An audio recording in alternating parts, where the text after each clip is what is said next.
Assalomu alaykum. Videomizda sizlar bilan kompyuterimizni aktivatsiya qilish va ofis dasturlarini Word, Excel, PowerPoint dasturlarini o'rnatishda o'rganamiz. Xo'p, bo'lmasa boshladik. Bizga kerak bo'ladi hozir kompyuterimizda pust menyusiga kirib olishimiz kerak.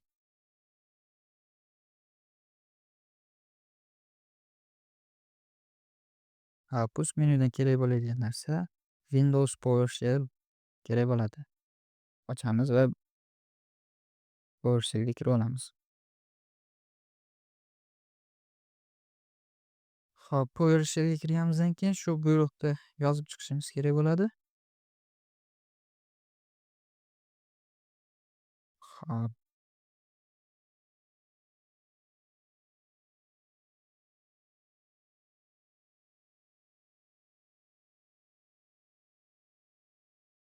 Xo'p, yaqinlashtirish kerak emas ekan.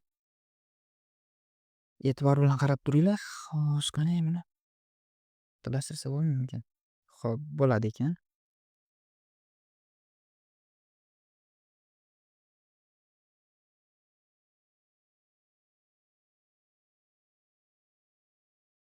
Ayrim https hop, keyin yozamiz get activated get activated in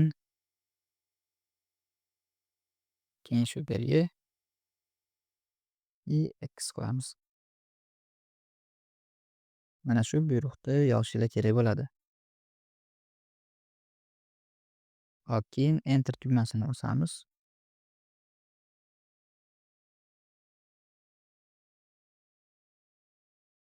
Hop, bu orada kompyuterlar internetga ulangan bo'lishi kerak. Hop, shunaqa ruxsat so'rasa da qilasizlar, keyin kompyuterlar internetga ulangan bo'lishi kerak.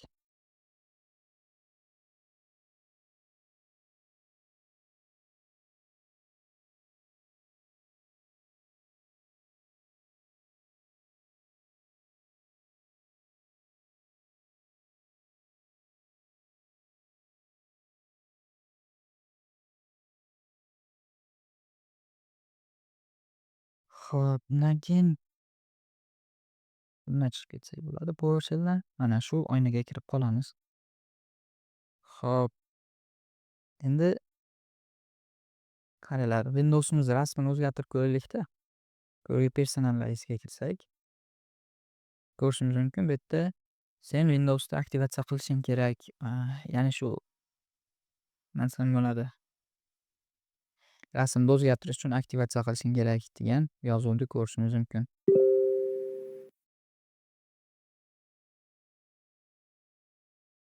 Xo'p, odatda keyin pastda ham aktivatsiya Windows deb yozuvchi qoladi. Shu yozuvlarni ham yo'q qilish uchun biz bu yerda qaranglar, buni ichiga sonchani bosib olamiz va bu yerdan to'rt raqamini bosishimiz kerak. To'rt raqamini bosamiz. Xo'p, mana bosdik. Endi bu yerdan ham qaranglar, activate all qilamiz. Yana 4 ni bosamiz. Endi kutib turishimiz kerak.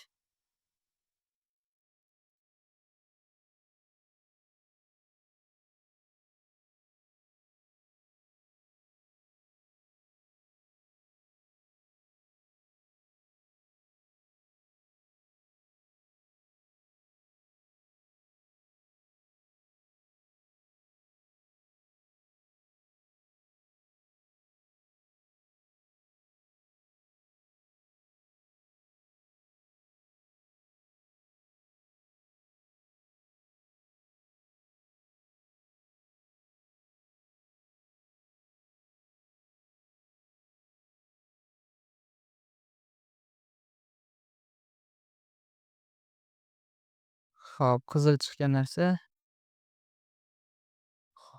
ofis o'rnatilmaganligini nazarda tutyapti. Xo'p, hozir oxirigacha bo'lgandan keyin ofisni ham o'rnatamiz.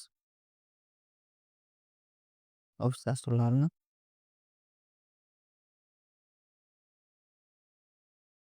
Xo'p, mana shu yozuv chiqqandan keyin 0 raqamini bosishimiz kerak.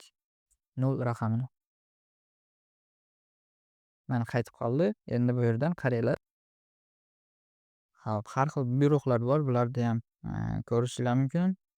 Lekin biz bugun sizlar bilan shularni ishlatamiz xolos. Hop, ikkinchisi download office 9 raqamini bosishimiz kerak. 9 raqamini bosganimizdan keyin shu saytga olib kiradi. Qaranglar, saytdan endi sichqonchani g'ildiragini aylantirish orqali pastroqqa tushamiz va bu yerda mana download office deganni topamiz. Topganimizdan keyin qaranglar, office installers ustiga bosamiz. Endi pastroqqa tushishimiz kerak yana. Pastroqqa tushganimizdan keyin qaranglar, Microsoft 365, Office 2024 va qolgan yildagi ofislarni ko'rishingiz mumkin.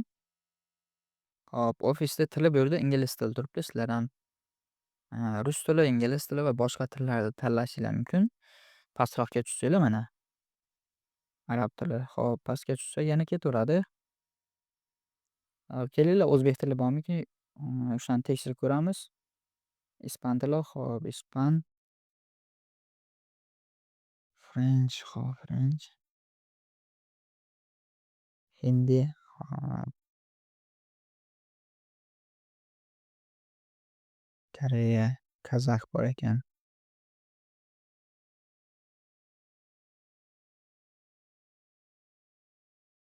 Mana rus tili bor ekan.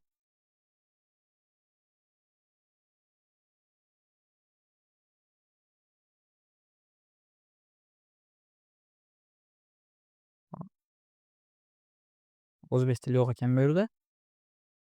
Hop, o'zbek tilida bo'lmasa mayli.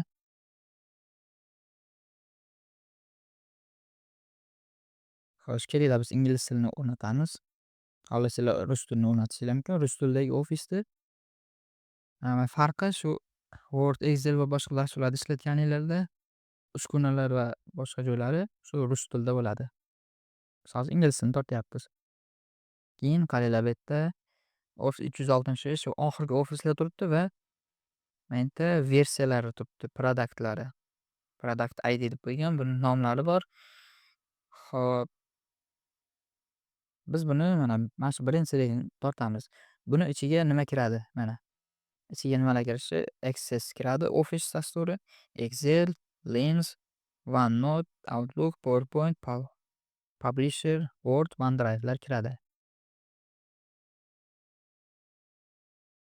Xo'p, bu yerdan biz endi o'rnatishga o'tadigan bo'lsak, qaranglar, kompyuterlar 64 bitli bo'lsa, mana onlayn tortadigani bor. Keyin onlayn 32 bitli, keyin offlayn 3264 bor. Hop, buni bosadigan bo'lsak, to'xtanglar, biz kelinglar shu eng hozirgi kunda oxirgi kompyuterlarga shu mos keladi. Shuni bosishimiz kerak. Onlaynni linkiga bosamiz. Ko'rganinglardek 702 megabayt.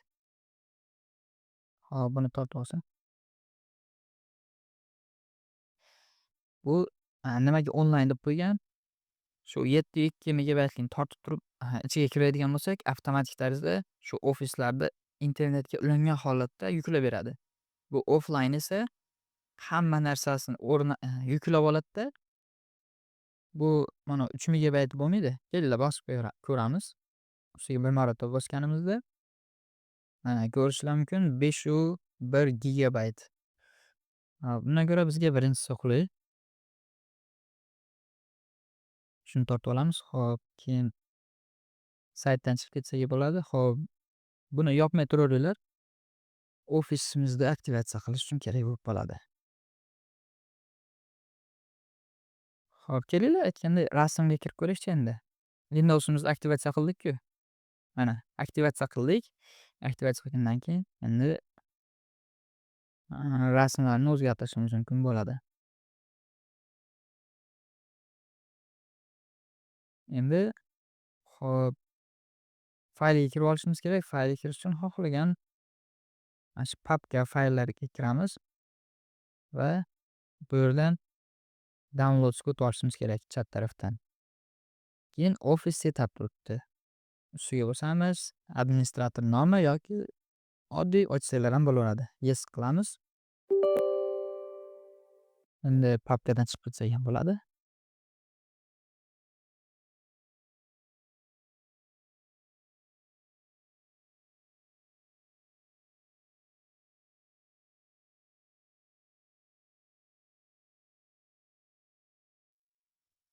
Endi shu holatda 20 daqiqa yoki 25 daqiqa bu sizlarda internetinglarni tezligiga qarab, vaqt olishi mumkin.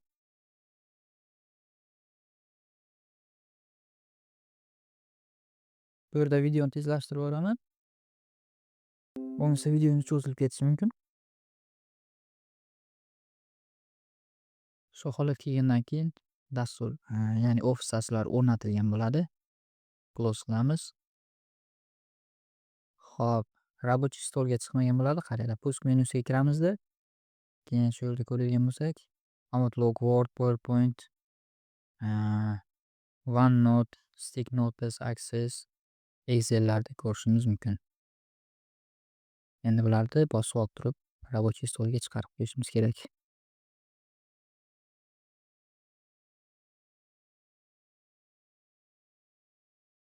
Asosan Office dasturlarida shu uchalasini nazarda tutamiz. Endi shularni chiqarib to'xtanglar. Shu yerga qo'yamiz. Endi kelinglar Wordga kirib ko'ramiz.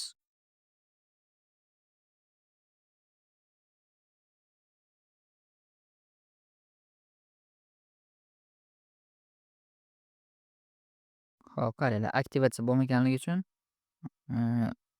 Office dasturlariga kirmayapti. Endi shu aktivatorimizga yana kiramizda. Boshqatdan Activate all qilamiz. Mana 4 turibdi. Esinglarda bo'lsa 4 raqamini bosamiz.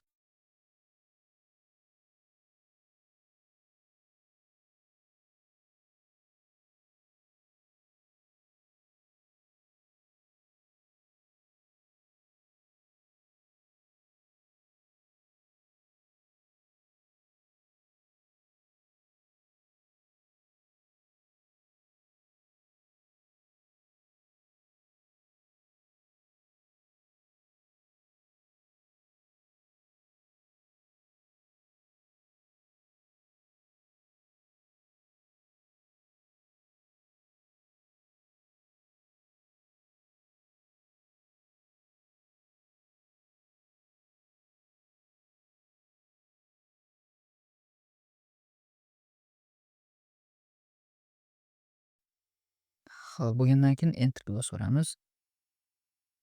Aktivatordan chiqib ketmay turamiz. Endi Word dasturiga qaytadan kiramiz.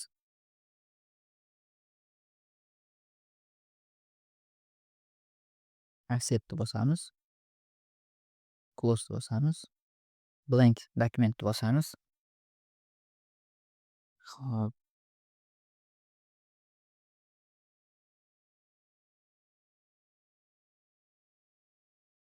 Ko'rganingizdek Office 2025 da o'rnatib oldik.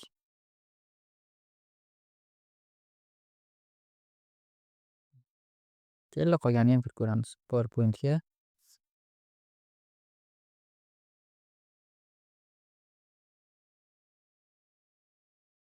Xo'p, bunisi ham ishlayapti.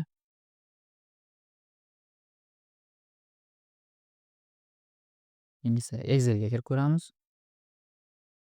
Ko'rib turganlaringdek Excel ham ishlayapti. E'tiboringlar uchun rahmat. Bugungi videomizda shular edi. Keyingi videolarda ko'rishguncha.